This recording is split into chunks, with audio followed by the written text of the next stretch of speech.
नमस्कार. स्वागत आहे सर्वांचं आपल्या एमपीसी एक्झाम मंत्राच्या प्लॅटफॉर्मवर. आणि बऱ्यापैकी आता सगळ्यांचा अभ्यास सुरू झालाय राज्यसेवा मेन्सच्या बाबतीमध्ये. आणि सगळ्यांचा एकच कन्सर्न असतो की GS4 मध्ये मार्क कसे पडले पाहिजे, GS4 मार्क का पडत नाहीत. आणि त्यातल्यात बऱ्यापैकी लोकांना ज्यांचा आर्ट बॅकग्राऊंड आहे किंवा ज्यांना थोडंसं टेक्निकल बॅकग्राऊंड नाही येते की सर GS4चं करायचं काय. एकतर इकॉनॉमी त्यातल्यात तेवढं अवघड, थिंकर्स, इकॉनॉमिक्सचा सर्वे, डेटा, फॅक्ट सगळ्या गोष्टी आहेत. आणि त्यात सायन्स अँड टेक्नॉलॉजीचे येणारे अनिश्चित काइंड ऑफ प्रश्न, म्हणजे याला आपण म्हणतो की अचानक भयानक आलेले प्रश्न. तर त्याचं कसं करायचं, त्यात मार्क कसे पडायचे. खूप जणांना इव्हन 50 पण क्रॉस होत नाहीयेत. म्हणजे मागच्या वेळेस मला एका विद्यार्थ्यांनी डायरेक्टली शेअर केलं की सर खरं सांगायचं मला फक्त 36 मार्क GS4ला. मार्केटमधले आहे नाही त्या सगळ्या बॅचेस केल्या, आहे नाही ते सगळे पुस्तकं वाचले. तर गंमत इथं ही आहे बघा की मार्केटमध्ये मी जे काही बघितलं, मार्केटमध्ये 1-2 पुस्तकं जे अवेलेबल आहेत त्याच्यामध्ये त्यांनी सिलेबसनुसार केलेलं नाहीये. आणि दुसरी गोष्ट की त्यात थोडंसं पुढे जाऊन त्यांनी काम केलेलं नाहीये. ज्या काही गोष्टी दरवर्षी आला, समजा 23चा पेपर झाला, 23च्या पेपर मधल्या गोष्टी यात टाकायचे, पुढे कंटिन्यू करायचं, अपडेट करायचं. त्यांना काय होतं की रिपिटेशन इथे प्रश्नांचं फार कमी आहे. GS4 त्यातलं पर्टिक्युलरली जर आपण सायन्स अँड टेक्नॉलॉजी बघितलं तर. पण मात्र एक गोष्ट आहे, मागच्या वेळेस आपण GS4 ची बॅच केली होती तेव्हा सायन्स अँड टेक्नॉलॉजी मी स्वतः जेव्हा काही गोष्टी सर्च करत होतो, पहिल्या 3 सर्चमध्ये इंटरनेटवर जेव्हा आपण एखादी गोष्ट टाकतो की बायोसेफ्टी टाकला, आपण बायोसेफ्टी बद्दल पहिल्या ज्या 3 लिंक येतात त्याच्यातल्याच कंटेंट मधून प्रश्न आपल्याला बघायला मिळतो. आणि मागच्या वेळेस म्हणजे आता लक म्हणा किंवा काही गोष्टी, मी तर त्याला थोडंसं लक म्हणेल की थोडी मेहनत केली आणि त्याचा फायदा झाला की परीक्षेमध्ये मॅक्झिमम गोष्टी रिफ्लेक्ट झाल्या. त्याचाच आपण आज चर्चा करणार आहोत. तर त्याच्यामध्ये नेमकं काय झालं की आपण एक जे सिलेबसचे पॉईंट आहेत त्याच्यानुसार आपण गेलो आणि थोडंसं एक स्टँडर्ड सोर्सेस मधून सर्च करण्याचा प्रयत्न केला, इंटरनेट असेल किंवा बाकीच्या ठिकाणाहून. तर बऱ्यापैकी गोष्टी आपल्याला त्या ठिकाणी बघायला मिळाल्या. आणि मागच्या वेळेस ज्यांनी बॅच केली आहे, म्हणजे कंटेंटची असेल आणि अप्रोचचा वापर केलाय, एक मिनिमम 25 मार्क आउट ऑफ 45. नेहमी सायन्स अँड टेक्नॉलॉजी हा सगळ्यांसाठी घातक ठरतो. यावर्षी 2023ला आपल्या विद्यार्थ्यांना बऱ्यापैकी तो एकदम काय म्हणता येईल त्याला चांगला राहिला.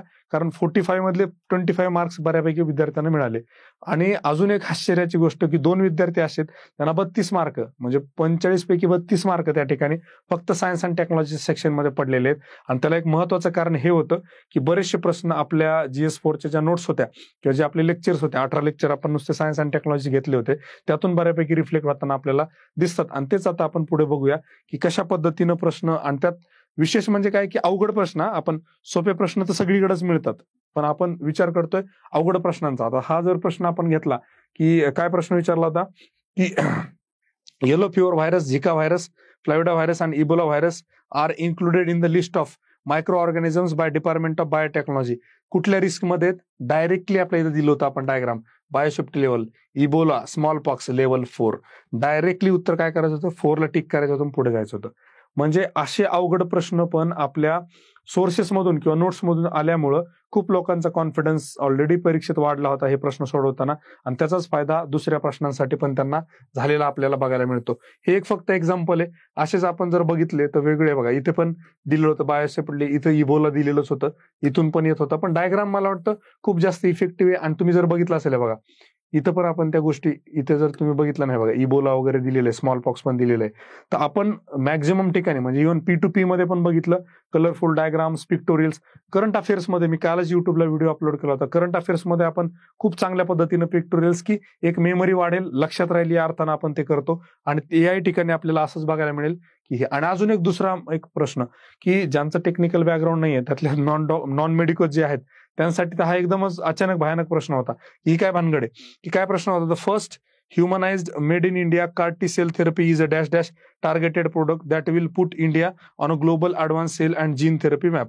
आता डायरेक्टली याचा आपल्याला कुठे रेफरन्स मिळतो बघा, ऑटोलॉगस T सेल वर genetically modified to express chimeric antigen receptor CAR with specific B cell antigen CD19 for the treatment of chronic leukaemia.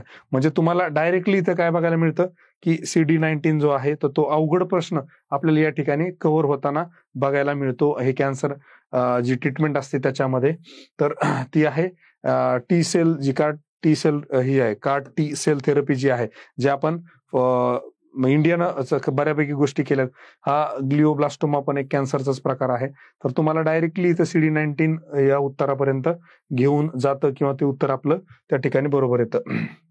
अजून जर आपण थोडस बघितलं तर मला वाटतं हा पण अरॅबिडोप्सिस एक ऑप्शन मध्ये कुठेतरी दिलं होतं, ते पण आपल्याला ऍक्च्युली त्याच्यातून डायरेक्ट उत्तर मिळत नाही, पण बऱ्यापैकी तुम्हाला त्या गोष्टी ओळखीच्या वाटतात आणि कधी कधी ऑप्शन इलिमिनेट करायला पण त्याचा त्या ठिकाणी फायदा होऊ शकतो. आता पुढचे जर आपण प्रश्न बघितले तर आपण एकच पेज होतं, एका पेजवर जवळपास नाही म्हटलं तरी 2 प्रश्न डिझास्टर मॅनेजमेंटचे कव्हर होत होतात. आपण सगळ्या गोष्टी कव्हर केल्या होत्या.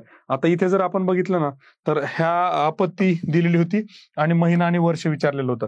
तर तिथे जर तुम्ही बघितलं ना तर डायरेक्टली इथं तिवरे धरण एक आपला झाला कव्हर, त्याच्यानंतर तळीय धरण, तळीय गावाचे लँडस्लाइड 2, माळीन 3, तिन्ही कव्हर झाले आपले या ठिकाणी. माळीन झालं, तिवरे झालं, तळीय झालं. आपल्या प्रश्नाचं उत्तर या ठिकाणी आलं. एकाच पेजमध्ये डिझास्टर मॅनेजमेंट. हे सगळं माझं हँडरायटिंग आहे, मी स्वतः याच्यावर काम केलेलं होतं मागच्या वेळेस आणि त्याचा फायदा कुठेतरी पेपरमध्ये आपल्याला बघायला मिळतो. हा झाला एक भाग. अजून दुसरा एक डिझास्टर मॅनेजमेंटचा प्रश्न होता की डायरेक्टली जपानचा तोक्यो 11 मार्च 2011 डायरेक्टली त्यांनी प्रश्नामध्ये विचारलं होतं. किती? 11 मार्च 2011. फुकुशिमा भूकंप केंद्र केव्हा झाला? डायरेक्टली. म्हणजे अशा प्रकारे रिफ्लेक्शन जे ते आपल्याला मेन्सच्या पेपरमध्ये बघायला मिळालं. अजून जर तुम्ही पुढे गेलात तर तुमच्या असं लक्षात येईल गगनयान मिशन कशाच्या बाबतीमध्ये आहे. डायरेक्टली तर पहिलीच लाईन होती, India's first manned mission to space. विषय संपला, विषय खाल्लास. म्हणजे पहिलीच ओळ होती. आणि अजून मी जे नेहमी सांगतो ना की खूप गोष्टी करायच्या आणि त्यातून काही गोष्टी यायच्या, मिनिमम कंटेंट मधून मॅक्झिमम रिफ्लेक्शनचा प्रकार जो आपल्याला परत एकदा मेन्सच्या बाबतीमध्ये बघायला मिळतो. इथेही जर तुम्ही बघितलं असेल तर SLV-3 India's first launch vehicle, तर याच्यावर डायरेक्टली प्रश्न होता. काय होता? खालीलपैकी भारतीय बनावटीचा पहिला उपग्रह प्रक्षेपक कोणता आहे? SLV-3. डायरेक्टली आपल्याला त्या ठिकाणी बघायला मिळतो. आपण मिसिलिनियस मध्ये अजून मून टीटी कव्हर केलं, ते आउटर स्पेस पुढच्या वर्षी 2024 याच्यातूनही प्रश्न येऊ शकतो. त्यामुळं त्यासाठी पण हे बघणं आपल्याला फार गरजेचं त्या ठिकाणी आहे.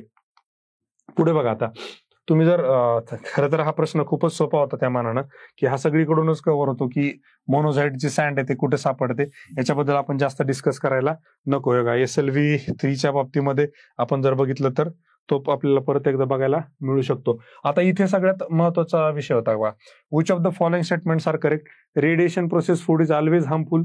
High yielding seed varieties can be obtained by inducing mutation using gamma rays. X-rays cannot be used in radiation treatment for delay the food processing. आता हे बघा, डायरेक्टली फूड प्रोसेसिंग बद्दल आपण बोललो होतो. इथे तुम्हाला फूड प्रोसेसिंग बद्दल, फूड इरेडिएशन बद्दल बोललेलं आहे, त्याच्या फायद्याबद्दल आपण बोललेलो आहे. म्हणजे डायरेक्टली स्टँडर्ड सोर्सेस मधून आपण त्या गोष्टी घेतल्यात. तुम्ही हे सगळं जर वाचलं तर तुम्हाला हा पण प्रश्न एकदम कॉन्फिडेंटली आपल्या सोर्स मधून सोडवता त्या ठिकाणी येतो. त्याच्यानंतर जर आपण गॅमा रेजच्या बाबतीमध्ये याचा सोर्स जर बघितला तर तो कोबाल्ट-60, हा पुढचा पण प्रश्न या ठिकाणी सुटतो. तो प्रश्न या ठिकाणी घेतला नाहीये, पण तो पण प्रश्न त्या आपल्याला तिथून बघायला मिळतो. मेडिसिन आणि हेल्थ केअर याच्यावर पण एक प्रश्न होता, हे पण आपण खूप डिटेलमध्ये त्या ठिकाणी कव्हर केलेलं होतं. म्हणजे अशा बऱ्यापैकी गोष्टी आपण सोडल्याच नव्हत्या की ज्याच्यावर काही नाही. आणि हा पण एकदम शिलाँग मेघालय इस्रोच्या सेंटरवर एक प्रश्न होता ह्यावेळेस. कुठे गेला तो प्रश्न? हा, उत्तर पूर्वी अंतरिक्ष उपयोग केंद्र या नावाच्या अंतरिक्ष केंद्राचे मुख्यालय डॅश डॅश आहे? मेघालय. विषय संपला. राईट. इथं पण आपण बघितलं होतं north eastern space application Shillong Meghalaya. हे पण दिलं होतं उमियान 12 20 किलोमीटर अलॉंग फ्रॉम सियांग. आपण एकदम डिटेलमध्ये, आणि तुम्हाला जे म्हटलं ना मी, आपण जिथं जिथं शक्य आहे तिथं तिथं मॅप्स असतील, डायग्राम्स असतील, कलरफुल डायग्राम्स, पिक्टोरियल्स, बार्स, ग्राफ्स. तर याच्यामुळे काय होतं की लक्षात ठेवायला आपल्याला कुठेतरी ते सोपं पडतं की आपल्याला सगळ्या इंडियामधले कुठे कुठे सेंटर्स आहेत ते आपल्याला कळतंय. बघा, गॅमा रेडिएशन सोर्स कोबाल्ट, हे आपण ऑलरेडी एकदा पण याच्या आधी पण कव्हर केलं. इथे पण तुम्हाला बघायला मिळतं कोबाल्ट-60 सोर्स ऑफ गॅमा रेडिएशन. म्हणजे बऱ्यापैकी गोष्टी आपल्याला या ठिकाणी कव्हर करता आल्यात. यातल्या पण बऱ्याचशा गोष्टी तुम्हाला प्रिलिम्सला म्हणा किंवा कुठेही उपयोगात येतात. अजून एक महत्वाचा आणि सिंपल साधा प्रश्न होता की थर्ड जनरेशन बायोडिझेल कुठे आहे? तर मायक्रो अल्गी. तुम्हाला डायरेक्टली इथं अल्गी थर्ड जनरेशन तुम्हाला बघायला मिळतं. म्हणजे असा महत्वाचा प्रश्न कुठलाच नाही की तो याच्यातून कव्हर होणार नाही. आता हे बघा, गॅमा रेडिएशन इथे तुम्हाला बघायला मिळतं. आणि अजून एक गमतीशीर गोष्ट बघा, आण्विक कचऱ्यातील किरणोत्सर्ग पातळीच्या आधारे भारतातील आण्विक कचऱ्याचे वर्गीकरण कसे केलेलं आहे? कमी, मध्यम, उच्च, ट्रान्सयुरेनिक. डायरेक्टली इथं लो, इंटरमिडिएट, हाय. म्हणजे तुम्हाला नुसतं हेडिंग जरी बघितलं रिव्हिजनच्या वेळेस तरी तुम्हाला हा प्रश्न येण्यासारखा होता. हा जो प्रश्न आहे नाही म्हटलं तरी 20 प्रश्न डायरेक्टली याच्यातून, इनडायरेक्टलीचे प्रश्न आपण इथं घेतलेही नाही. तर कमीत कमी 25 मार्क हे कंटेंटचा भाग म्हणतोय मी, आणि अप्रोचचा अजून जर वापर केला तर तुम्हाला 30 पर्यंत जायला मला वाटत नाही काही अडचण येईल. आणि येणाऱ्या 24च्या राज्यसेवा मुख्य परीक्षेसाठी हा जो काही कंटेंट आहे किंवा हा काय सोर्स आहे, मला असं वाटतं इट्स परफेक्ट. आणि याला आपण परत अपडेट करणार आहोत, थोडंसं अजून सिस्टमॅटिक करणार आहे. आता मी तेवढा काही DTP एक्सपर्ट नाहीये, त्यामुळे मी जेवढं असं सर्च करत ऍड करत नोट्स बनवल्या त्या, आता आपण प्रॉपर DTP वाल्याकडून जशा स्टँडर्ड नोट्स असतात तशा बनवून घेतोय, जेणेकरून रिव्हिजनला पण तुम्हाला सुटसुटीतपणा आणि मोकळ्या बघायला मिळतील. इथे तुम्ही जर जिओथर्मल एनर्जीचा प्रश्न जर बघितला तर जिओथर्मल एनर्जीचा प्रश्न पण तुम्हाला डायरेक्टली जे काय 180 डिग्री आहे, 235 कुठे गेलं 235, या सगळ्या ऑप्शन मधले जे काय गोष्टी तुम्हाला इथे कव्हर होतात, आणि हा प्रश्न तुमचा या कंटेंट मधून सुटतो. पुढचा जर प्रश्न आपण बघितला, नेट मीटरिंगवर एक स्टेटमेंट दिलेलं होतं शेवटच्या ओळीमध्ये, कुठे गेला तो प्रश्न, हा इथे बघा नेट मीटरिंग बद्दल बोललं होतं, तेही तुम्हाला माहित झालं असतं. त्याच्यानंतर सोलार रूफटॉप बद्दलचे त्यांनी बाकीचे जे काही विधान दिले, सोलार रूफटॉप सिस्टीम, आपण solar roof to grid connector खूप डिटेलमध्ये कव्हर केली होती. तर त्याचे जे काय बेसिक गोष्टी आहेत त्या सगळ्या तुम्हाला या ठिकाणी बघायला मिळतात जर तुम्ही बघितलं तर. त्याच्यानंतर बघा हा प्रश्न परत ऍज इट इज 4ही ऑप्शन आपल्याला बघायला मिळतात. हा आता डायरेक्टलीच होता म्हणा की distributed denial of service, DDS, distributed denial of service, distributed denial of service, directly straight forward. म्हणजे असं नाही की खूप जास्त कंटेंट तुम्हाला त्या ठिकाणी करावं लागतंय, लक्षात राहणार नाही. इथला फक्त एक गोष्ट लक्षात घ्या, मोडेम हा जो आहे एक ऑप्शन ह्या पेजवर आलाय. आता पुढच्या पेजवरचा आपण बघू. मोडेम इथं ऑप्शन मध्ये होता एक मोडेम, इथं राउटर आहे, इथं स्विच आहे, इथे हब आहे. हे बघा, हब कव्हर झाला, राउटर कव्हर झाला, स्विच कव्हर झाला, आणि मोडेम आपण आधीच्या पेजवर मी बघितला होता. झाला. आता पुढचा प्रश्न आपण बघू, व्हर्च्युअल रियालिटी. व्हर्च्युअल रियालिटी बद्दल जे काय आपण बोललो होतो, तर त्या लेक्चरमध्ये जे बोललो त्याच्यावरचा प्रश्न आपल्याला बघायला मिळतो. Virtual reality has been used in the field of, बघा ऍप्लिकेशन डायरेक्टली काय म्हटलेलं होतं इथं, मेडिकल प्रोडक्ट्स तुम्हाला लगेच दिसेल इथे, सायकोलॉजी, मेडिकल प्रोडक्ट, मिलिटरी. तर जवळपास सगळ्याच गोष्टी आपण या ठिकाणी कव्हर केलेल्या होत्या व्हर्च्युअल रियालिटीच्या ऍप्लिकेशन मधल्या. त्याच्यानंतर ऑगमेंटेड रियालिटी घेतलं होतं आपण, इंटरनेट ऑफ थिंग्स पण घेतलं होतं, आणि अजून एक जो हे होता क्वेश्चन, तर तो क्वेश्चन ह्या ठिकाणी आहे बघा. According to act punishment for tampering of computer source documents belong to. Tampering of computer source बघा, टेम्परिंग डायरेक्टली इथून आपल्याला तो प्रश्न बघायला मिळतो, सेक्शन 65. त्याच्यानंतर जर तुम्ही इथे बघितलं, कुठे गेला तो प्रश्न, network of interconnected items, internet of things, directly आपण महत्वाचा टॉपिक त्या ठिकाणी घेतला होता. हा प्रश्न तुमचा या ठिकाणी सॉल्व्ह होतो इंटरनेट ऑफ थिंग्सचा. त्याच्यानंतर जर तुम्ही कॉम्पोनंट्स ऑफ कॉम्प्युटर सिक्युरिटी बघितला, हा प्रश्न आहे राज्यसेवा 2023 ला विचारलेला. Main goal of information security, confidentiality, integrity, availability, adoptability. Confidentiality आला, इंटिग्रिटी आला, अवेलेबिलिटी आला, या ठिकाणी तुम्हाला काय झालं, उत्तरापर्यंत त्या ठिकाणी पोहोचता आलेलं आहे. झालं, इथलं 2 प्रश्न एकाच पेजवर होते. त्याच्यानंतर मागच्या वेळेस राज्यसेवा मुख्य परीक्षेच्या आदल्या दिवशी, उद्या पेपर आहे आणि आदल्या दिवशी संध्याकाळी मी 2च गोष्टी शेअर केल्या होत्या. एक केलं होतं कॉन्सेंट्रिक झोन थिअरी, राईट, आणि एक केलं होतं वुमन रिझर्वेशन ऍक्ट. आणि फॉर्च्युनेटली आता नशिबाचा भाग म्हणा किंवा प्रेडिक्शन म्हणा काय म्हणा, डायरेक्टली पेपरमध्ये as it is he theory विचारली होती, आणि वुमन रिझर्वेशन ऍक्टला GS2 ला पण प्रश्न विचारला होता. आणि यावर्षी याच बेसिसवर करंटला धरून किंवा मला जे काही प्रिव्हियस इयर क्वेश्चनच्या अनालिसिसनं वाटतं जे प्रश्न परीक्षेत येऊ शकतात ते सगळे प्रश्न आपण कव्हर करण्याचा प्रयत्न करणार आहे. आणि जर राईट लॉजिकल अप्रोच बॅचचा आपण विचार केला तर तुम्ही बघा, जवळपास 39 मार्कांची इम्प्रुव्हमेंट इथं डॉक्टर प्रीतम सानाप यांची झाली. विशालचा पण रँक जो 20 आलाय, जो 22 ला जवळपास 400 रँक होता, त्याची इम्प्रुव्हमेंट झाली. आणि विशालने डायरेक्टली याचं क्रेडिट सगळं राईट लॉजिकल अप्रोच असेल किंवा मेंटरिंग असेल याला दिलेलं होतं.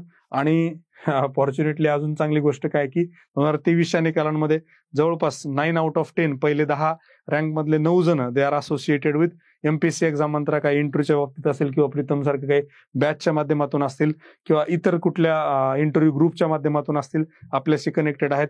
तर या सगळ्या गोष्टींच्या अनुषंगानं जर 24च्या राज्यसेवेचा विचार करत असाल तर तुम्ही या आपल्या काय मेन बॅचेस आहेत, संकल्प मेंटरिंग बॅच असेल किंवा आपण एक अजेंडा 24 व्हॅल्यू ॲडिशनची बॅच घेऊन येतोय किंवा मेन्स मॅजिक करंट व्हॅल्यू ॲडिशनची बॅच घेऊन येतोय, या सगळ्या अनुषंगानं प्रॅक्टिस टू पर्सिस्ट आपण लगेच लॉन्च करतोय. तर त्याचा तुम्ही नक्कीच विचार करा.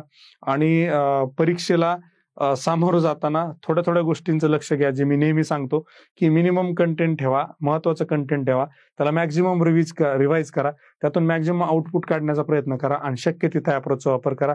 आणि अप्रोच एकच ठेवू नका. प्रत्येक पेपरचा, प्रत्येक विषयाचा, प्रत्येक सेक्शनचा हा अप्रोच वेगळा असतो आणि त्याचमुळे आपण यावेळेस सब्जेक्ट वाईज राईट लॉजिकल अप्रोचची मेन्सची बॅच आपण चालू करत आहोत आणि ज्यांना मागच्या वेळेस खूप प्रचंड प्रतिसाद मिळाला होता, अपेक्षा करतो ह्यावेळेस तसाच प्रतिसाद मिळेल आणि तुम्हाला त्याचा परीक्षेत नक्कीच फायदा होईल आणि उद्या कुठेतरी तुमचं याच लिस्टमध्ये नाव असेल अशी अपेक्षा करतो. Thank you very much and all the very best.